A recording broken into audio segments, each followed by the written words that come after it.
Hello friends, ration shop results 4வது டிஸ்ட்ரிக்டாக Sivaganga release பண்ணியிருக்காங்க. So இன்றைக்கி காலையில் தான் ராணிப்பேட்டை ரிலீஸ் பண்ணியிருந்தாங்க. ஸோ ஈவினிங்கே சிவகங்கை ரிலீஸ் பண்ணியிருக்காங்க. ஸோ ஒவ்வொரு டிஸ்ட்ரிக்ஸாக வந்துடும் இதே மாதிரி. So Sivaganga district TRB open பண்ணிக்கோங்க. ஸோ இந்நேரம் நிறைய பேர் பார்த்துருப்பீங்க. ஸோ நிறைய பேருக்கு தெரிஞ்சிருக்காது. ஸோ சிவகங்கை டிஸ்ட்ரிக்டில் நம்ம என்ன சொல்லியிருக்காங்க அப்படின்றத பார்த்துருவோம். ஏன்னா ஒவ்வொரு டிஸ்ட்ரிக்ட்லையுமே இண்டிவிஜுவலாக ஒரே மாதிரி இருக்காது. ஸோ ஏதோ ஒரு சேஞ்சஸ் இருக்கும். அதனால் ஒவ்வொரு டிஸ்ட்ரிக்டும் இண்டிவிஜுவலாக என்ன சொல்லியிருக்காங்க அப்படிங்கிறத நம்ம கண்டிப்பாக பார்க்கணும். ஸோ டிஆர்பியோட அதே வெப்சைட் தான். Post of fair price shop salesman notification. சிவகங்கையில் சேல்ஸ்மேன் மட்டும்தான் இருக்குது, பேக்கர் இல்லை நோட்டிஃபிகேஷன்லேயே. List of candidate professionally selected for the post of salesman in the public distribution system, fair price shops run by cooperative societies under the control of the register of cooperative societies in Sivagangai district. The selection is purely professional. If any documents submitted by the candidates are found invalid, their candidates will be invalidated of their requirement அப்படின்னு சொல்லியிருக்காங்க. So இதில் பார்த்திங்கன்னா அந்த selected professionally selected வித்தெல்டு அந்த மாதிரி கேட்டகரிலாம் வரல. ஏன்னா பார்த்திங்கன்னா நமக்கு திண்டுக்கல்லில் வித்தெல்டு கேட்டகரியில் 4 பேர் வந்தாங்க. அந்த மாதிரிலாம் நம்ம பார்த்தோம். ராணிப்பேட்டையில் அந்த மாதிரி எதுவும் வரல. ப்ரொஃபஷனலி செலக்டட்னு மட்டும் இருந்துச்சு. திருப்பத்தூர்லேயும் வரல. ஸோ இதில் அந்த காலமே இல்லை. ஸோ இந்த மேலே இருக்க பேரா எப்பயும் போல் எல்லா ஊர்லேயும் கொடுக்குற காமனான இது தான். இந்த பப்ளிக் டிஸ்ட்ரிபியூஷன் சிஸ்டமில் selection of post of salesman cooperative சொசைட்டிக்கு அண்டரில் register of cooperative society Sivaganga டிஸ்ட்ரிக்டில் நம்ம இது செலக்ட் பண்ணியிருக்கோம். பியூர்லி ப்ரொஃபஷனல் தான்.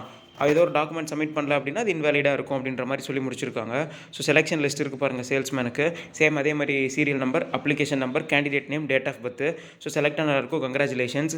இப்போ எம் சிவரஞ்சினி அப்படிங்கிறவங்க ஆரம்பித்து அப்படியே லைனாக இருக்குது பாருங்கள். மொத்தம் 4 பேஜ் கொடுத்துருக்காங்க.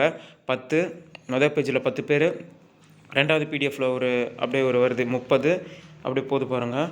மூணாவதில் ஒரு 50, 54, மொத்தம் 54 பேர் செலக்ட் பண்ணியிருக்காங்க. 54 பேர் செலக்ட் ஆகிருக்கீங்க. கங்க்ராச்சுலேஷன்ஸ். சேல்ஸ்மேன் மட்டும்தான் சிவகங்கையில் இருக்குது. ஸோ இது 4வது டிஸ்ட்ரிக்கு. கீழே ஒரு பேராகிராஃப் மாதிரி நோட் கொடுப்பாங்க. இந்த மாதிரி பெட்டிஷன் எதானா நீங்கள் மெட்ராஸ் ஹைகோர்ட்டில், மதுரை ஹைகோர்ட்டில் இது பண்ணுங்கன்ற மாதிரி. அதெல்லாம் இதில் எதுவுமே கொடுக்கல. அதான் சொல்கிறேன், ஒவ்வொரு டிஸ்ட்ரிக்கும் ஒவ்வொரு மாதிரி மாறுபடும். ஸோ இதே மாதிரி டேட்டு இந்த இதெல்லாம் கொடுத்துருப்பாங்க. இது கண்ட்ரோல் ஆஃப் எக்ஸாமினர் சிவகங்கை அப்படின்னு மட்டும் கொடுத்துருக்காங்க.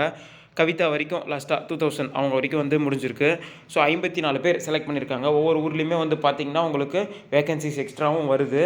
ஸோ அந்த மாதிரி பேக்லாக் எப்படி சொல்கிறது, இப்போ இந்த மாதிரி நிறைய பேர் ரிட்டையர்மெண்ட் ஆகிறது, அதில் இன்க்ரீஸ் பண்ணுறது, அந்த மாதிரி நிறைய நமக்கு நல்ல விஷயம்லாம் நடக்குது. ஸோ அப்படி தான் திண்டுக்கல்லையும் சரி, ராணிப்பேட்டையிலையும் சரி, எல்லாமே வேகன்சிஸ் இன்க்ரீஸ் பண்ணாங்க அப்படின்ற மாதிரி எல்லாமே கமெண்ட்லேயுமே சொல்லியிருந்தீங்க. சந்தோஷம். ஸோ அடுத்தடுத்து எல்லா டிஸ்ட்ரிக்ஸுமே வந்துடும். ஸோ ஒரு நாளைக்கு 2 டிஸ்ட்ரிக் வர ஆரம்பிச்சிருச்சு. 3 டிஸ்ட்ரிக் கூட வர ஆரம்பிக்கும். ஒரே டைமில் கூட வரும், நைட்டு வரும், எப்போ வேணால் வரும். ரெகுலராக பாருங்கள். நம்ம சேனலில் கண்டிப்பாக நான் அப்லோட் பண்ணுறேன். மற்ற ரிசல்ட் வரல டிஸ்ட்ரிக்ஸ் அப்படின்னு சொல்லிட்டு எல்லோரும் இது பண்ணாதீங்க. என்னால் முடிஞ்ச அளவுக்கு எல்லாமே ஆடியோஸ்லாம் கலெக்ட் பண்ணி போடுறேன். ஸோ சிவகங்கையில் செலக்ட் ஆன எல்லாருக்கும் கங்க்ராச்சுலேஷன்ஸ். இந்த 4 டிஸ்ட்ரிக்குமே ரிசல்ட் வந்துருச்சு. ஸோ இனிமேல் செகண்ட் ரிசல்ட் அப்படின்னு சொல்லிட்டுலாம் ஒன்று கிடையாது. இந்த 4 டிஸ்ட்ரிக்கு இப்போ விட்டது ரிசல்ட் தான். செலக்ட் ஆனவங்க செலக்டட், அவங்களுக்கு 5 நாளில் அப்பாயின்மெண்ட் லெட்டர் வந்துடும். அவங்க ஜாபுக்கு போய் ஜாயின் பண்ணிக்கலாம்.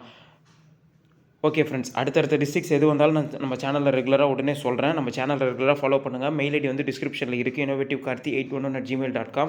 38 மாவட்டத்தோட டிஆர்பி வெப்சைட்டும் அதில் இருக்குது. பார்க்காதவங்க போய் பாருங்கள். அடுத்த வீடியோவில் பார்ப்போம். அடுத்த ரிசல்ட் எது வருதுன்னு பார்ப்போம். தேங்க்யூ.